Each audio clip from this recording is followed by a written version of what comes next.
The paramedics were great. They kept telling me I was going to be fine. And then I saw the expressions on the faces of the doctors and the nurses, and I got really scared. In their eyes, I read, "He's a dead man." I knew I needed to take action. "Well, what did you do?" I asked. "Well, there was a big nurse shouting questions at me," Jerry replied. She asked, "Am I allergic to anything?" "Yes, to bullets," I replied. Over the laughter, I told them, "Today, I choose to live. Please operate on me as if I'm alive, not dead."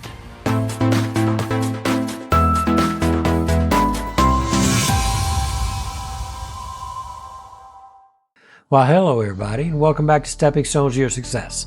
This is Garland, and tonight we're going into fundamental natural law number 12. As any airline pilot will teach you, it is your attitude that determines your altitude. So let me tell you a quick story about you have two choices. Jerry's the manager of a restaurant. He's always in a good mood. If someone asked him how he's doing, he would always reply, "If I were any better, I'd be twins." Many of the waiters at his restaurant would quit their jobs when he changed jobs, so they could follow him around restaurant to restaurant. Why? Because Jerry was a natural motivator. If an employee was having a bad day, Jerry was always there, telling them how to look on the positive side of the situation. Seeing this style really made me curious. So one day, I went up to Jerry and I asked him, "I don't get it. No one can be a positive person all the time. How do you do it?" Jerry replied.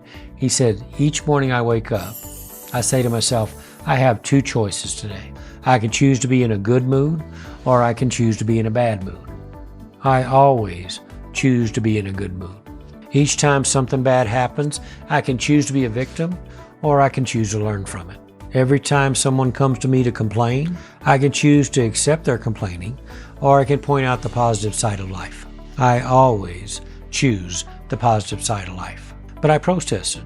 "It's not always easy." "Yes, it is," Jerry said. "Life is about choices. When you cut away all the junk, every situation is a choice. You choose how you react to situations. You choose to be in a good mood or a bad mood, because it's your choice how you live your life." Several years later, I heard Jerry did something you're never supposed to do in the restaurant business. He left the back door of his restaurant open, and then in the morning, 3 men came in and robbed him. While Jerry was trying to open the safe, he was nervous and his hand slipped off the combination. The robbers panicked and they shot him. Luckily, Jerry was found quickly and they rushed him to the hospital. After 18 hours of surgery and weeks in intensive care, Jerry was finally released from the hospital with fragments of the bullets still in his body. I saw Jerry about 6 months later after the accident. When I asked him how he was doing, he replied, "If I was any better, I'd be twins." You want to see the scars?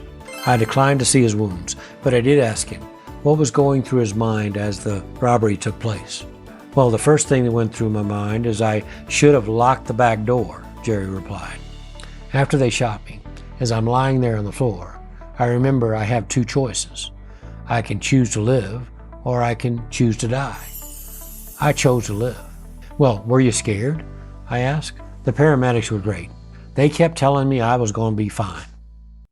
And then I saw the expressions on the faces of the doctors and the nurses, and I got really scared.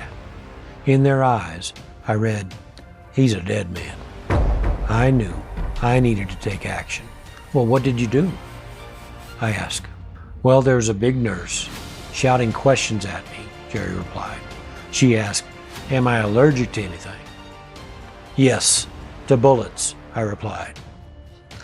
Over the laughter, I told them, "Today I choose to live. Please operate on me as if I am alive, not dead." Jerry lived because of the skills of his doctor, but also because of his amazing attitude.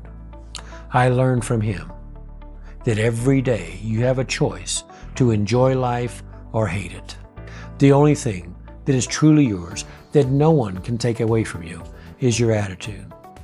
So if you can take care of that, everything else in life becomes much easier.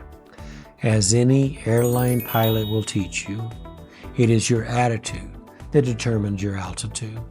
This story was given to me as a gift for the purpose of continued education and moral character development for our students. And now it's a gift given to you, which brings us up to speed on critical management skill number 12. You have two choices. Have a great rest of your evening, all the best to your family, and I'll be back to you real soon.